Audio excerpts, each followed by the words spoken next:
Good day, everyone, and welcome to Active Citizens Parliament. Today, Thursday, the 17th day of April 2025.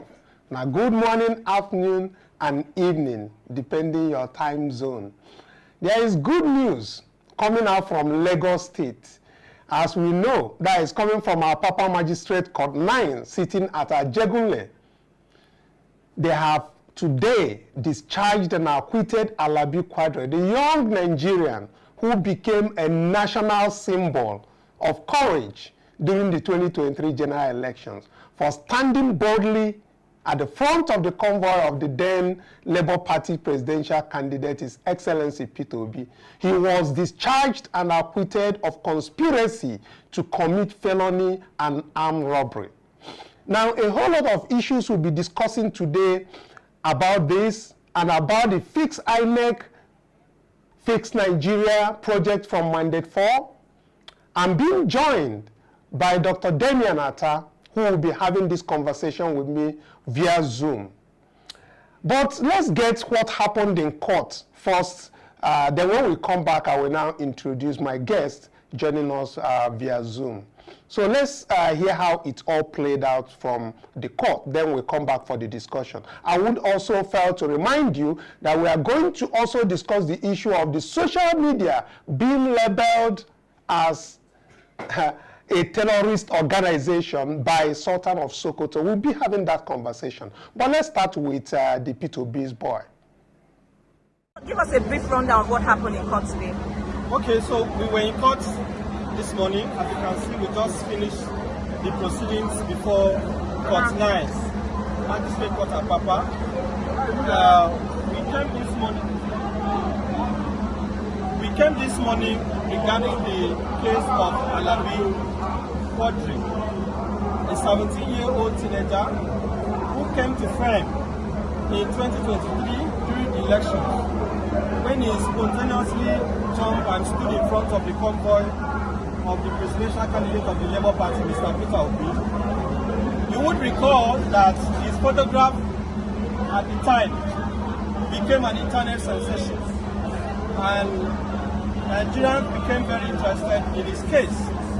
Following that, a lot of people made donations to him, and his matter was widely reported.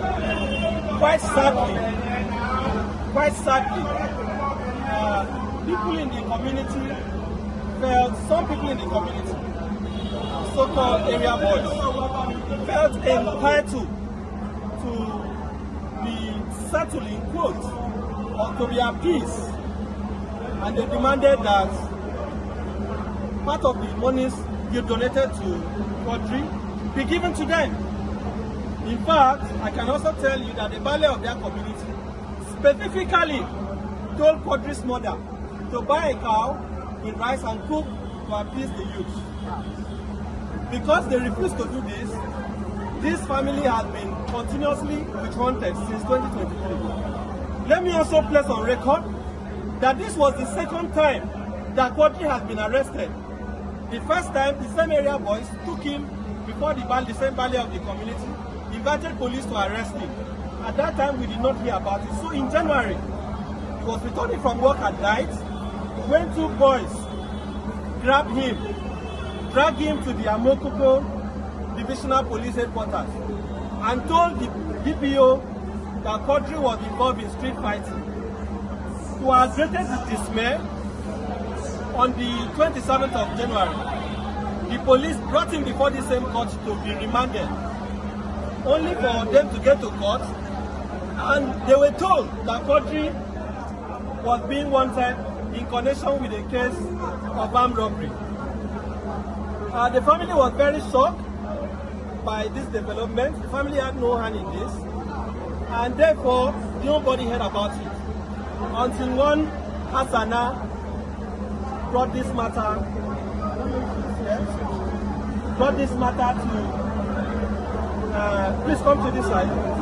Brought this matter to social media X, and our attention was called to it, and the family then briefed me to represent him.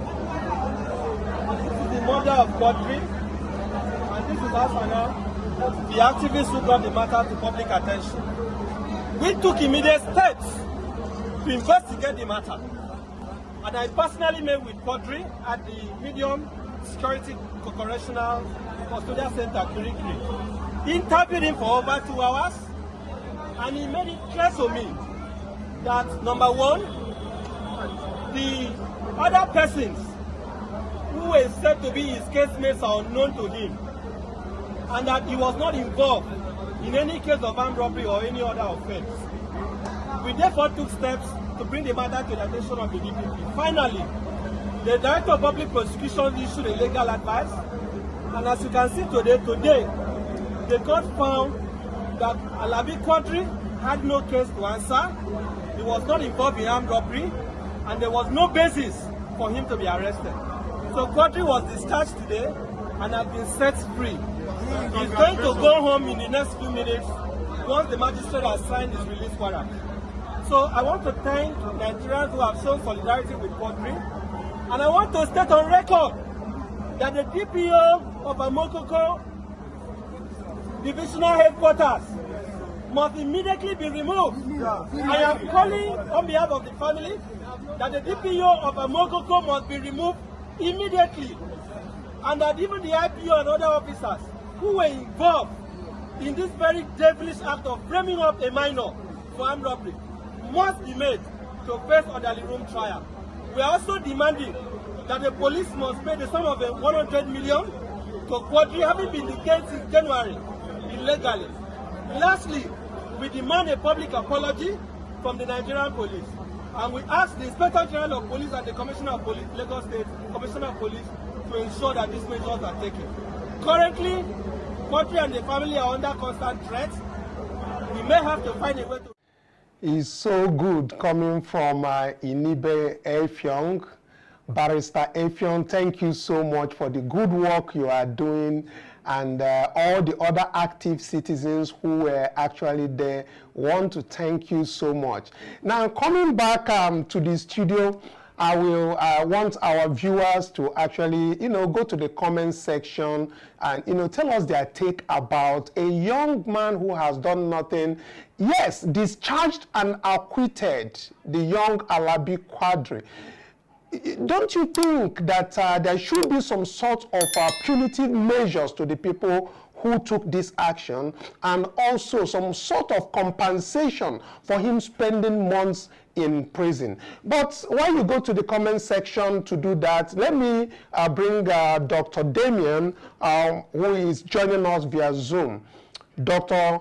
Damien is a researcher at Mandate 4. So who obviously Mandate 4 is the project that the organization is going into to fix INEC and ultimately to fix Nigeria. So, Dr. Damien Atta, welcome to Active Citizens Parliament Midday Program. Thank you. Good afternoon, everyone. Let's start basically with what has transpired in Lagos today. As you can see, the P2OB convoy stopper, Quadri Alabi, has been discharged and acquitted. Do you think that this particular thing that's happened, supposed to have happened, if we have a good leadership in place? Do you also think it is like whether it is vindictive of people who are promoters or supporters of P2OB? Thank you for such a wonderful question. I will start by saying that I'm not surprised what happened to Alabi happened to him. In fact, after 2023, I've been one of those who offered prayer for the boy not to be killed. I'm not surprised, because I'll tell you that the reason why I'm not surprised is that elections have a price. There is a price for every election, whether in Nigeria or whether in the United States. If I should digress a little, what is happening, the tariff war that is happening in the United States today, and the massive deportation that is happening today is a price of election. If you come back to Nigeria today, What is happening in River State is a price of election. If you come to what's happened to Alabi, if you read the story very well, you will know that it is still a price of election. So I'm not, in fact, we should be thanking God that they laid an allegation on him and brought him to court. So what if the allegation was not laid and they were laid him in the house or even carried out an extrajudicial killing on him, because it is a normal thing, or it has happened before in Lagos State, where people are accused of stealing and they were killed even before being heard in the courts. So what happened to the little boy shouldn't have happened if the law takes its effect. It shouldn't have happened if the institution, because if it is in a civilized society where the institution is working, the institution of law enforcement is working, the boy should have even been discharged, even when the matter was still in the police. But thank God to social media. Thank God to the Nigerian judiciary for at least showing proof that there is still some atom of hope in the judiciary. But what if the social media is not there to talk about it, to call for the pressure for the boy to be released? What if everybody kept quiet? You understand? And yeah. Let me point out this. What happened to the boy? The boy is not alone. It's just that his own is known. There are a lot of people who played a significant role during those campaign periods that are silenced till today. So it shouldn't have happened to him if we are in a sane society. Thank you. All right, thank you very much. For you, the viewers, Quadri gained widespread attention after his viral video showed him as a teenage boy, as at that time, fearlessly standing before His Excellency P2B's campaign convoy. And of course, that moment clearly defined what many Nigerians define or interpreted as a symbol of youthful defiance and hope during that very tense election time.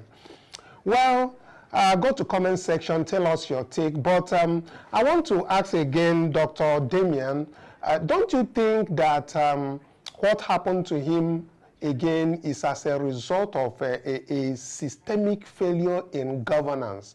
I understand the Mandate Force project clearly, the 30 days challenge, which is to, drum up petitions across Nigeria for people to sign in to fix INEC and fix Nigeria.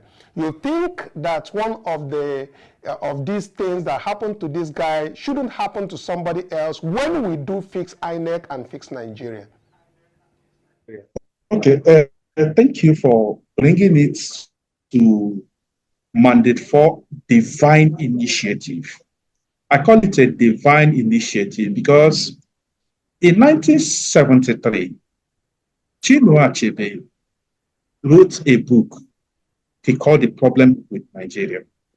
In 1978, Wole Soyinka, in his work, The Man Died, he said, the man died in him who keeps quiet in the face of tyranny. Now, Mandate 4, we sat down and did a review of what is happening in Nigeria. We noticed that the problem of Nigeria is actually leadership. But leadership in Nigeria is like a circle. And at the nucleus of this circle, there is an organ called INEC. INEC is the breeding ground for bad leaders because of systemic failure of INEC to do the right thing. There is something I want to bring to you people's notice. And that I want to bring to you people's notice is this.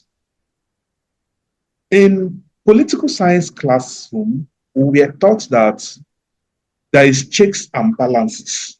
In theory, the checks and balances rest with the judiciary, the legislature, and the executive.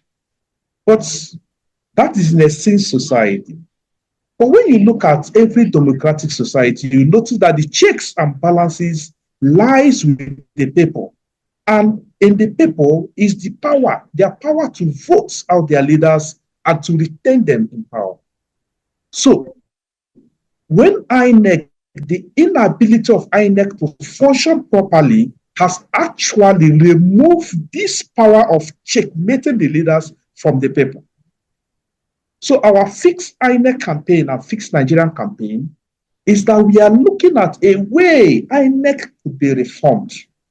And when INEC is reformed and become independent, not politicalized, can function in autopilot, irrespective of who is the leader of INEC. The implication of this is that the people will have back their powers to checkmate their leaders. And that is the only way the problem of systematic leadership failure in Nigeria could be solved. Thank you. Let's, the other issue, thank you very much, Dr. Atta, on that, you know, it's very, very clear. Nigerian, I clearly align with the thoughts of Mandate 4 for Fix INEC, Fix Nigeria program and signing of the petition that is ongoing. We are encouraging everybody across Nigeria, all youths, if you don't want to go through what Quadri did, if you don't want to go through the process of voting and not seeing your vote count in IREV, sign the petition. The link is actually at this very video that we're doing.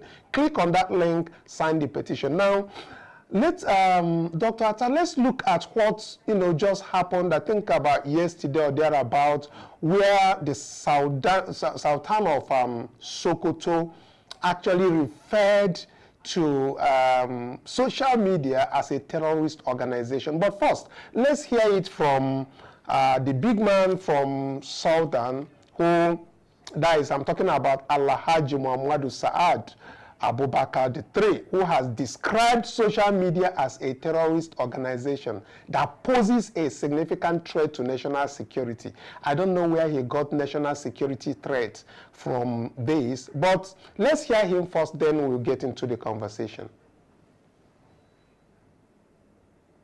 And it's there written. You can't come and be through social media. So that's one terrorist organization, social media. Social media is a terrorist organization. What they do, put somebody in his comfort room and formulate stories, and you will swear that it's true. So, social media is a terrorist organization that we must deal with. Security agencies must deal with this terrorist organization called social media. So we're not happy with what's been happening either on the plateau or other places. This is the Sultan of Sokoto, Alhaji Muhammadu Said Abubakar III, the reverend traditional and religious leader. He made this very statement yesterday during a public event in Sokoto, sparking widespread reactions across Nigeria. He was very clear. He is also the President General of the Nigerian Supreme Council of Islamic Affairs. He expressed his concern over the growing influence of social media platforms, which he accused of fueling division, spreading misinformation, and inciting unrest. Well, the question I want to bring to our viewers and also to Dr. Atta is, social media that he called a terrorist organization is what we see, that we even use in seeing what he said in Sokoto, because obviously we are not in Sokoto. But again, I want us to really see whether social media platforms are the ones killing the people in Benue. Are they the ones killing about 144 that have died in the last 1-2 weeks in Plateau State? I want to know if it is. Please go to the comment section and tell us. Now, for Dr. Atta, you have heard from the Sultan of Sokoto, who is saying social media and all of that. And we are talking about fixing INEC that you just mentioned. Do you think that regulating online platforms will fix Nigeria? Or you really believe that INEC is the right way for us to go, Dr. Atta?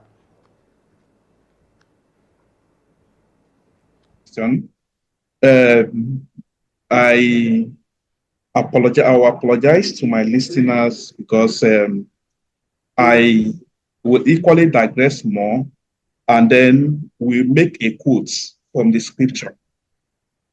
Now, the book of Ecclesiastes, chapter 1, verse 9 says, there is nothing new under the sun. There is nothing new under the sun. Everything happens. Imagine a world where there is no news media, where there is no event coverage.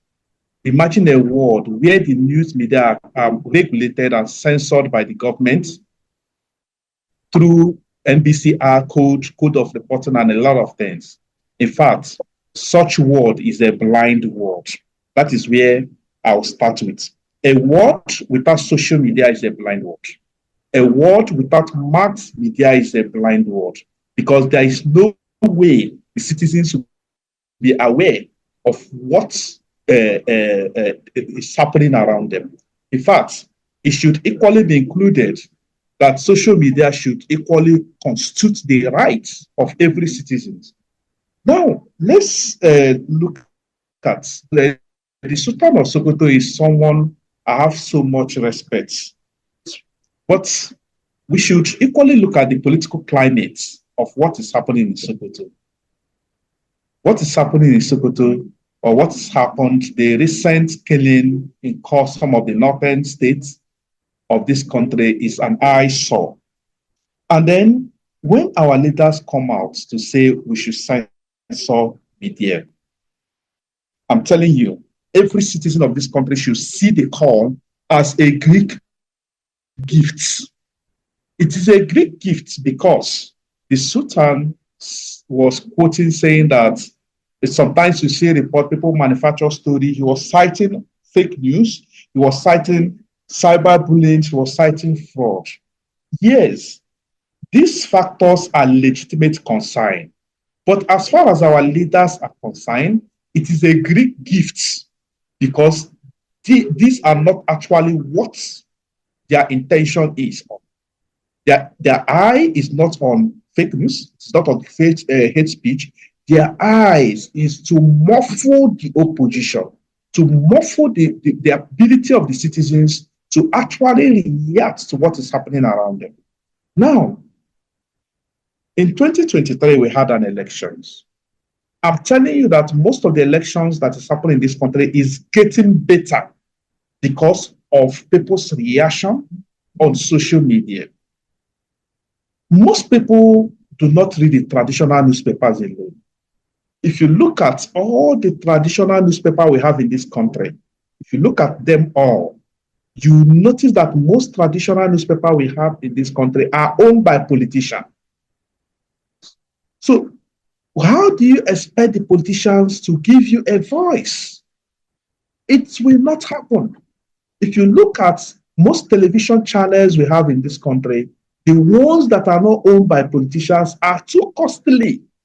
They are too costly to give you the opportunity to air your view. On the course of our fixed INEC campaign, we made inquiries to go to a national television. They told us that a section is 8 million. So imagine how many Nigerians who affect 8 million naira to go to the television and express their view. It will never happen. Now, 2 weeks ago, our president made an appointment. The board of NTA and APC chieftaincy was appointed into the board of NTA. Do you want me to go back to NTA and listen to what NTA is presenting? No, I will not do that. The only sacred voice that the citizens have today, as far as this country is concerned, is social media, because it is not censored. The citizens can air their view irrespective of what is happening. And that is why the government is doing everything. I'm telling you that the call from Sultan of Sokoto, it is not only his call alone, it is the call from the elites of this country. And our Fixed INEC campaign, our Fixed Nigerian campaign, is about addressing these issues. We want to give back to the people the power to decide their destinies through fixing INEC, because we believe that when you fix INEC, There are a lot of people that they don't have anything to do with governance, even at the local government level, even at the councillor level, even at traditional school level. They don't have anything to do with governance. So when you fix INEC by signing our petitions, pressuring your representative to move for an electoral reform, we believe that when this is done, there are certain things you hear over social media. Social media is not our problem. The last time I checked, social media is an inanimate object. It's an abstract science. It does not carry knife, does not carry gun, it does not carry AK-47 to butcher farmers, to kill people, to terrorize the nation. Yeah. The only weapon social media carries is the weapon of objective information, transparent information, the weapon to checkmate the excesses of the leaders. And that is why they see it as a threat.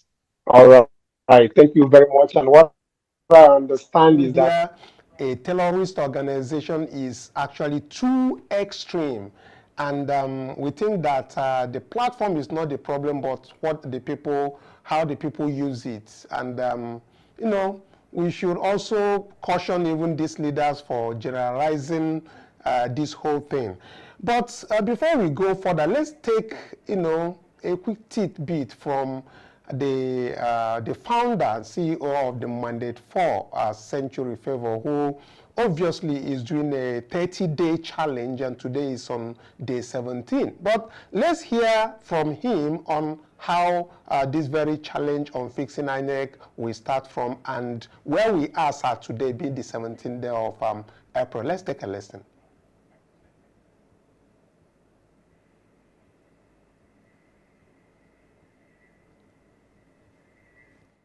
The reality is that until we get to a point, I hope you're having a very good day or night.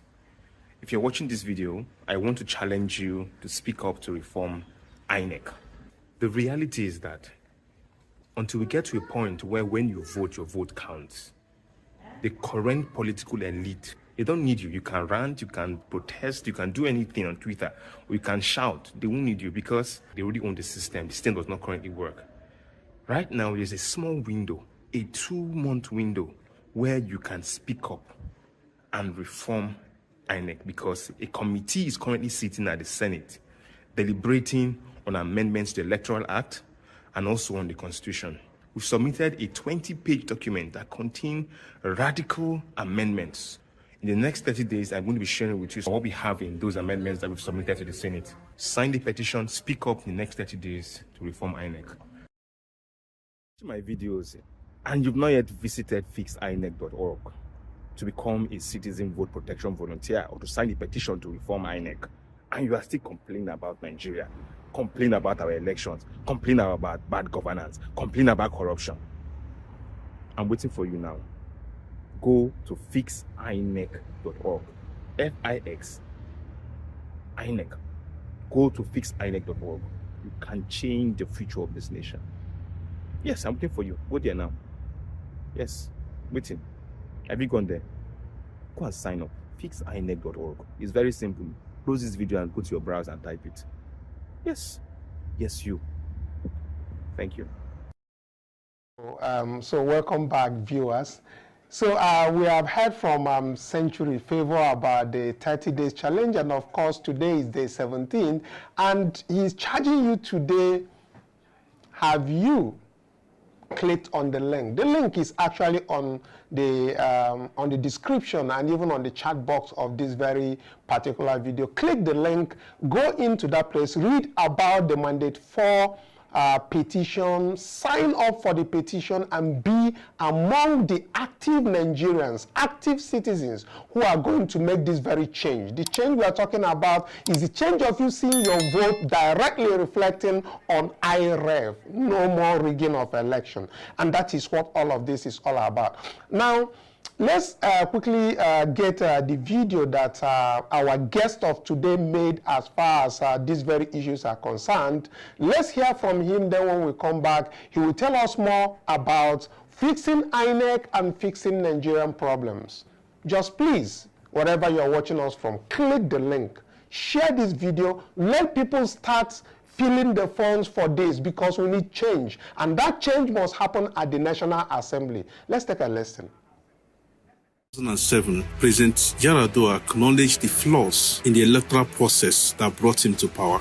In response to this, he promised electoral reform and established an electoral reform committee to address the electoral issues at that time. In 2015, President Goodluck Jonathan heeded to the cause of Nigerians and initiated reforms that led to significant changes, including the introduction of card reader machine and PVCs. In 2022, President Muhammad Buhari signed into law the highly celebrated Electoral Act of 2022, marking another milestone in Nigeria's democratic journey. However, the 2023 general elections exposed critical loopholes in the Electoral Act.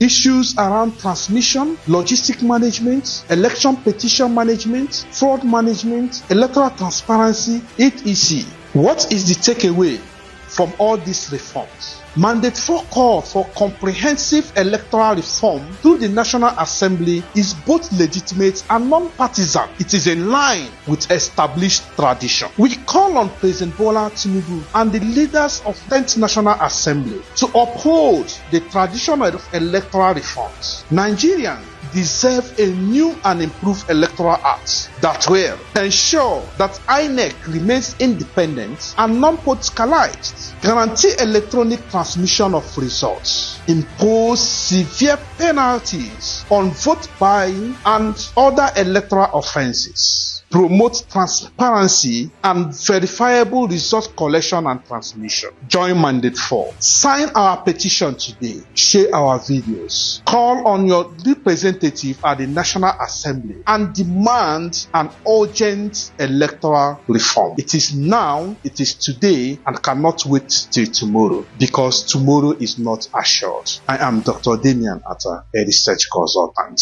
Thank you. Yeah, so finally over to you, Dr. Damian Atta.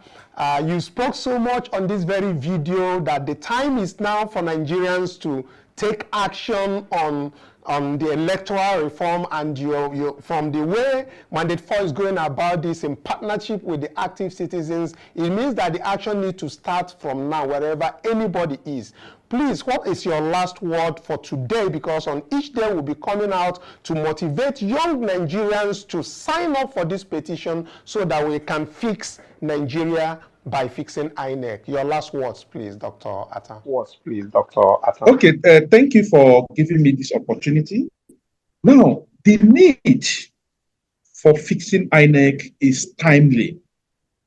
The need to sign our petition is equally time-bound. And why do I say that it's time-bound?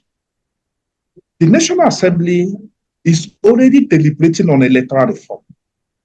The Committee on Electoral Reforms are sitting.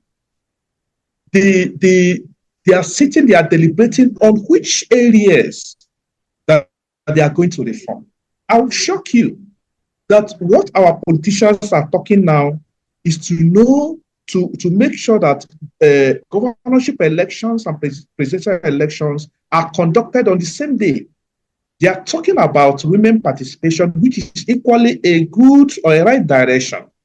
But the critical aspect of the election, they are not deliberating on it. Why I'm saying that it's time-bound is that you sign this petition now, because tomorrow is not assured. If you are not happy about what happened in Nigeria in 2023 elections and previous elections, if you don't want a repeat of this, today, the action you need to take is to sign the petition. If you don't sign the petitions, the review or the reform they are doing on INEC will not touch critical areas that will give INEC independence.